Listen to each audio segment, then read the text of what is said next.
Hi everyone, it's Heidi from flutterbyheidi.co.uk. I'm Heidi Smith. I'm an independent Stampin' Up! Demonstrator based in the United Kingdom. And today I'm working with the fabulous Kindest Gnomes suite, which is some super paper storybook gnomes. And you have 6 different designs, 12 by 12 paper. And this is in our July to December catalogue. You see the samples here, which have really fun, brightly coloured sort of gnome images, so almost autumnal ones there, some lovely snowflakes and a background, and those are the 4 designs. And then you've got 2 sheets which I haven't cut up because you can actually cut out the lovely little gnomes which are already coloured and the little gnome houses as well. So you can actually obviously just die cut those out, which is what I've done, and I've got lots of little images in here, as you can see, all ready to go. So if you're not into colouring, this paper is great for you, and if you are, then it's great for you too, because the stamp set itself, you see, has these lovely gnomes and the little house that you can then colour. And that's what I've done on this here. You've got dies to cut out all of the images, as well as some little accent pieces, and this other little gnome that character with feet and legs and things as well. Which I haven't got a made up one here, but if you look at some of my other videos, you'll see on one of my sort of faux stepper cards that I've used that. Great sentiments both for Christmas and for other occasions. So your kindness does not go noticed. You know me so well. Warm wishes. But there we go. So that's the stamp set. As I said, coordinating dies as well to make little gnome characters. And yeah, so the card I'm making, that would be a good idea to tell you about, wouldn't it? So the card I'm making is this one here, and it's based on one I saw a lady called Renee Ewart make. This is, as always, my variation. And what I've done here is you've got like a little 3D sort of scene version. So we've got our 3 little houses, we've got our 3 little gnomes that you can see as you open the card, and an extra one on the side as well. And then on the back I've just added another one in as well. So yeah, just a really fun card, which obviously would look great when it's popped up on a mantelpiece or somewhere else. Yeah. And I've used the Trio Corner Punch. So this one cuts lovely. You've got a fabulous corner to cut a little slot, but I've just used this one, which just chomps off the corner really evenly for you as well. So that's what we have. That's what we're making. So let's get started. So we're going to start off with some of our stamping. So I've literally taken a scrap of my basic white. I've got my various characters already mounted up, and I'm going to use obviously some Memento black because I'm colouring with Stampin' Blends. So if I'm colouring with alcohol markers, Memento is the one you want. So let's get our toadstool first. Now you're going to want 3 of these toadstools, so I'm just going to do one, just to obviously to show you. So there's my lovely toadstool. Then I'm going to do my various characters. Now these fit in the mini cut and emboss as well, so if you've got that, you'll obviously just want a smaller piece of card. I'm just going to pop that one at an angle. So hopefully, this is where I'm hoping I've got it right. So yeah, we go. So I'm doing it in my large cut and emboss. So I'll pop those to one side. Okay, and then the dies, as I said, so as always with the dies, I use a little bit of post-it note tape to just hold them in place. What I don't want them to do is move when I'm popping those through my die cutting machine. So either put them through separately, cut apart your piece of card, or you can, as I say, use a little bit of tape to hold place. I don't use washi tape. I find by the time it's gone through that die cutting machine, it just it just sticks too firmly. Unless you de-stick it. So all I do is pop your die so you can just see that stuff. It's just hugging that image, and I put a piece across. And I always try and, if I can, put it across the outside of the image. And as I said, just make sure that it's not going to, these aren't going to clash at all. What you don't want to do is them to move and then go over each other. So just take a little bit of time, make sure there's plenty of space between them, and then just pop, as I say, a little bit of post-it note tape to hold those in place.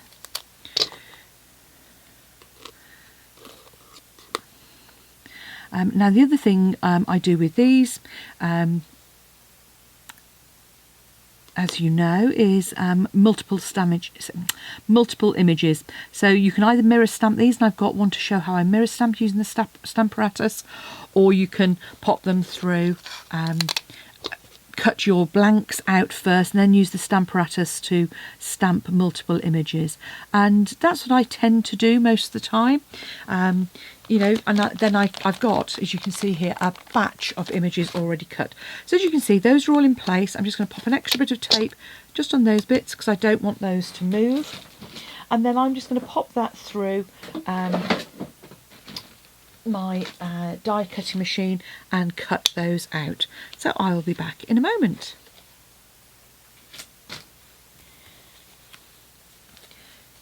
So here we go, we've got our little images, and I've actually stamped an extra one of the ladies as well to go on the side. So now I'm going to do some colouring with these as well. So because I've used on this one, I went for the brighter colours on here to kind of go with that background. But then I decided, when I was chatting with my fellow demos who were at an event, just to do a little bit of very pale colouring with some balmy blue in this instance.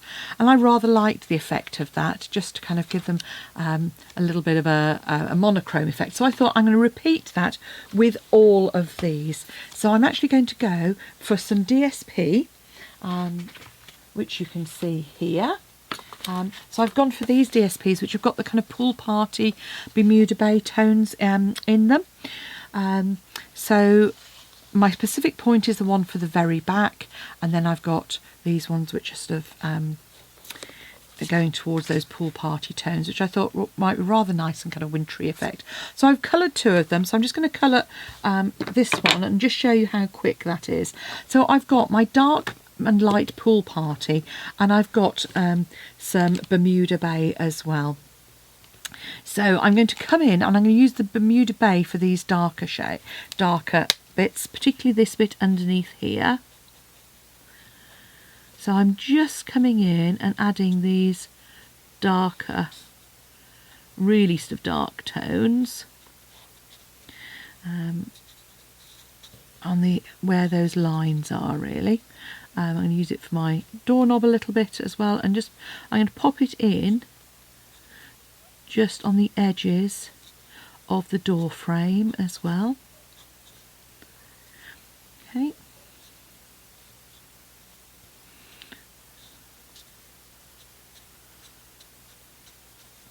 There we go. So that's my light Bermuda Bay. I'm going to come in with my dark pool party now and go over those, and it's quite sort of, you know, forgiving, as I said, sort of, but I'm just going to come in over the edges of that to sort of soften it, like so. I'm just coming little circular movements, start blending those in. Like so.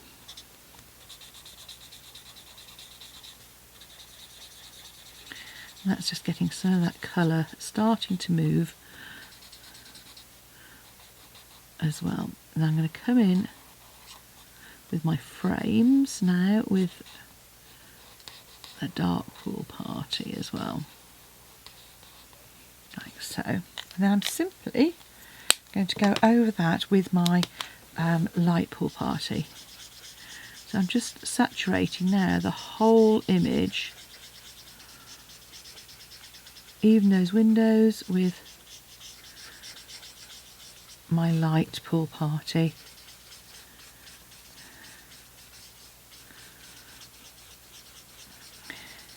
And the great, I mean, it all depends how much time you've got available to you. If you're doing Christmas cards, sometimes we want something that's a little bit quicker, but you still want it to be special. So I think this, by doing sort of monochrome, that just helps speed up the colouring process. Now, of course, if you've got a lot more time, you just go through and do a little bit more. So now I'm going to do my images, and I'm just going to use the same process with these. So I'm just going to take my bullet tip of my light Bermuda Bay and come in and add a little bit of dark just on some of those places, like so.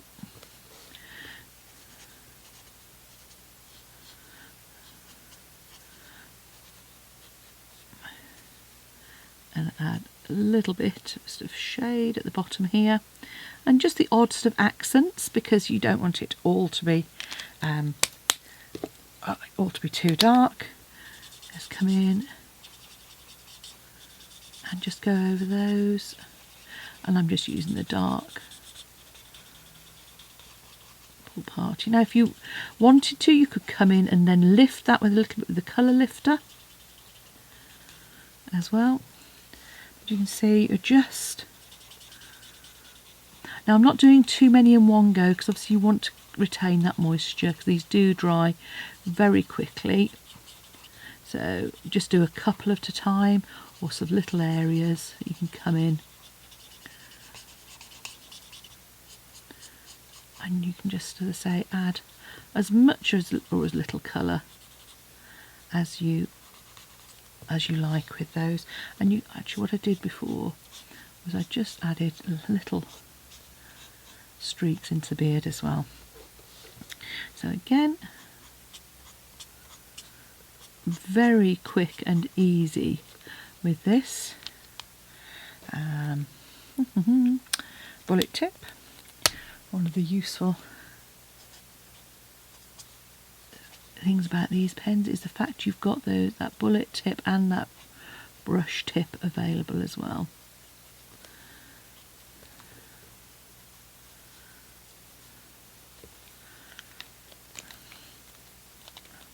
And again, if you wanted to not to drop your pens all over the place as I've done, you can come in with the light pool party.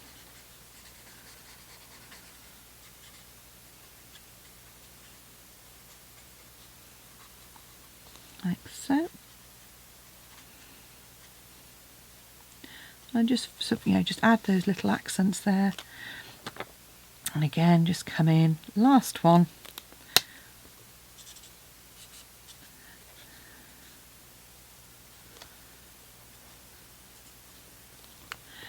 And I'm doing sort of colouring first, so that's all sort of done, so we can then have a play and make a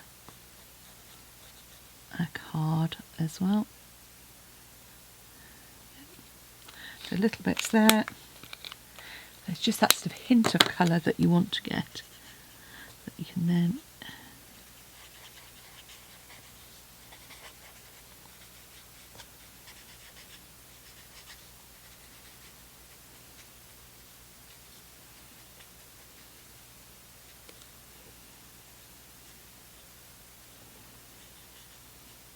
so.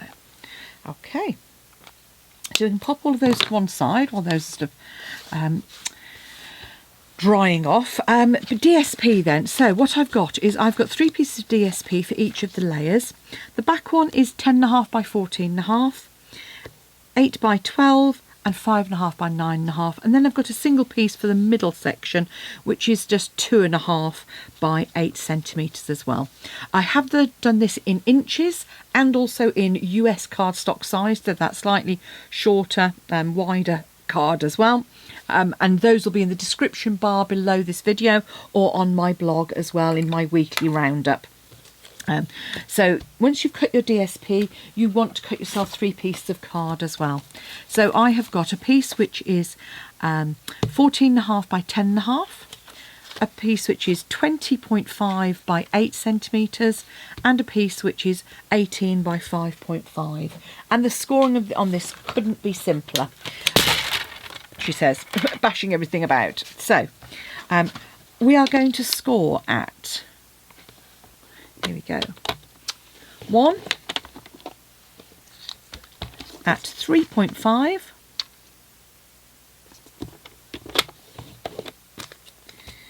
at 6, and 8.5, like so. And you could actually do that the same on any of these as well, because it's the same scoring on the end to make that box shape. In this case, I'm just going to do at 12, at 14.5, at 17, and at 19.5. But that is the same as going 1, 3.5, turn it round and go to 6, which is this one here, and 8.5. So you can do it whichever way you want. But those are the only 2 pieces you need to actually score. And obviously once we've done that, we're going to use our bone folder to reinforce those score lines. So when you do that, just make sure that the sides line up, because you want it to be really nice and square. Just lining that up each time, and the same on here. Oh, what we do need is a piece of basic white as well, so I'll get that in a moment. So your basic white you're going to need is 14 by 10 centimetres as well. So what we do need to do is stamp our image on the back there. Now if you've already got a stamped image, you could just add that to the back as well and do the colouring that way. Either way, it doesn't really matter too much at all. But what we are going to want to do is do some punching of our corners once we've got our layers on. So before we stick these, then I'm going to come in and just snip on this very short little score line, just to take away a little bit of the bulk there.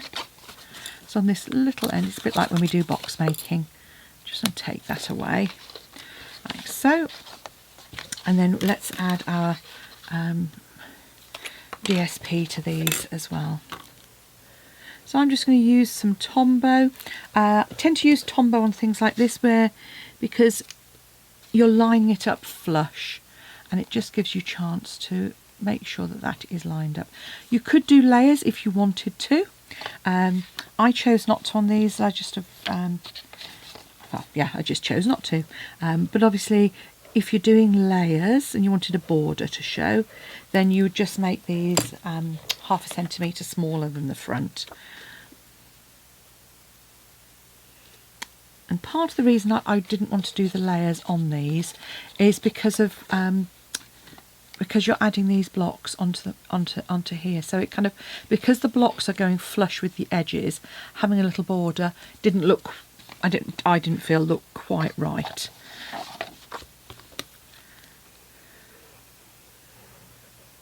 There we go, so that's our last piece. So this goes on our back layer.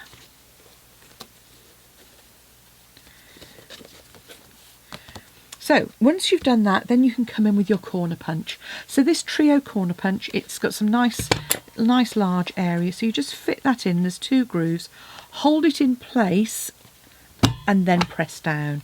So to put the pressure onto that first. So there's my first layer. My next one again, I'm just going to pop that in, hold it in place while I put some pressure on. If you don't do that, then sometimes it can kind of jump out at you. So it's just a useful way of just making sure pressure on and then stamp. And then this one you obviously want is going onto the reverse, so you want this corner cutting away. So just pop that in. In fact, I think that one did actually move as I pressed down. There we go. Okay. So The next bit is, so it's really quite easy. So we're doing our assembly. So this one, what we're going to do is we're going to put our glue onto this end tab, then fold on that score line, on the second score line after you've added the adhesive. So you're probably going to want some strong glue here. If you've got the time, you can use your Tombow. Otherwise, you can use your Seal Plus to get that instant grab. So just nicely fold and in place. And again,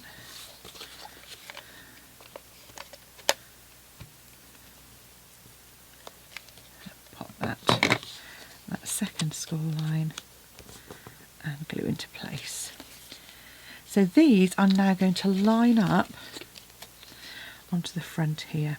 So I can add my piece of DSP onto the side. Now I actually think I cut it off the opposite end, but obviously if it's a seam one, it would be a good idea to make sure that it lines up. Oh no, I did cut it off the right end, that's okay.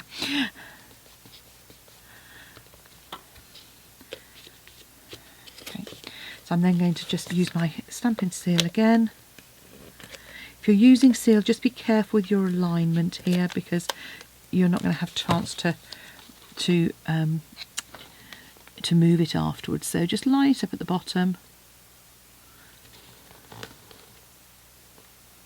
like so, and then the same, it's on this section here closest to the edge.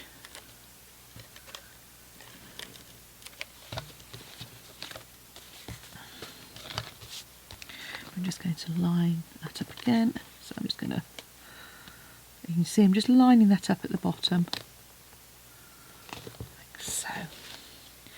Okay, now this is where our little person comes in useful. So grab your spare person and you're going to add a load of dimensionals to the back here.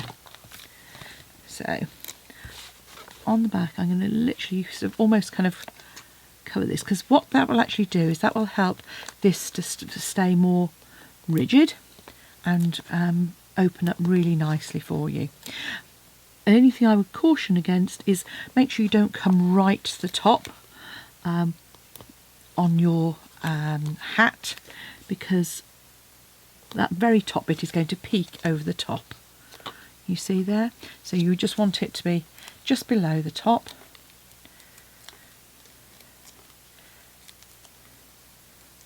So take all those backs off, and I'm just going to put that across the join of those two. So that is just going over there. So when that opens, it acts as like a little frame, and then you get your scene. And now all we need to do is pop our scene together. So what I do is I do it while it is closed, just to kind of get my layout right. Again, you can come across the end here, but what you don't want to do is glue onto here. So make sure you keep it. Don't do what I've just done, which is rip your,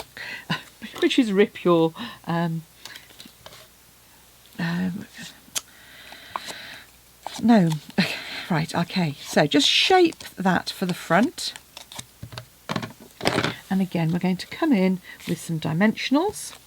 And those dimensionals are just going to go down the middle section of my house and just slightly to the side here.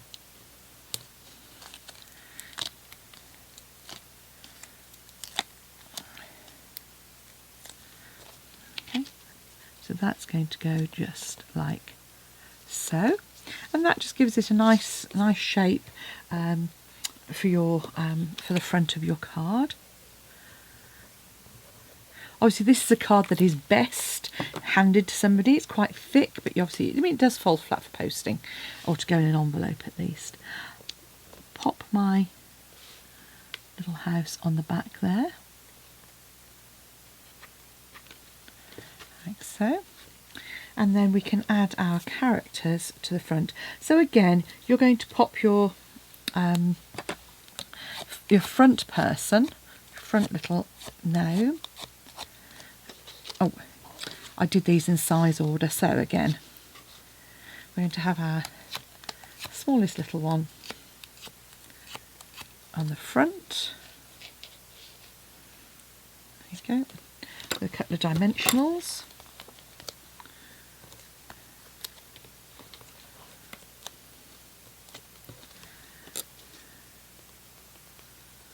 Okay. And then we can come out, put our next one on the back there.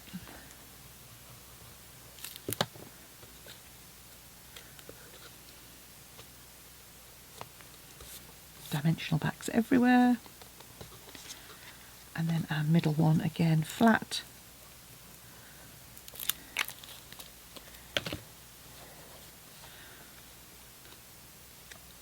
just like so. Then obviously I need to create a second little one from my middle, but there your card is. You've just got to decorate the back. So once that's folded flat, this is my piece for the back here, and again you can add one of your characters either die cut or to the back. You could add, in fact what I'm going to do is I'm going to use my house that I've managed to destroy, and I'm just going to come in and just trim that down. See, nothing goes to waste. So on the back here I'll just add a little adhesive like so, and that'll create the back of my card. As I said, you could stamp your own gnome on the back there as well if you wanted to, and just layer that on like so. So there we have our two little gnome cards, one in a kind of more monochrome effect with that lovely sort of starry sky, and another one with our sort of wintry village on there as well. So on this one I used Poppy Parade and Pumpkin Pie blends. This one I've just used Bermuda Bay and Pool Party. And if you'd like to purchase any of these products, pop along to my shop at heidismith.stampinup.net, or if you log into Stampin' Up, when you come to checkout, just search for me as your demonstrator, and I'd be really grateful if you would choose me as a demonstrator. Thanks for watching. Come back and see me soon. Bye now.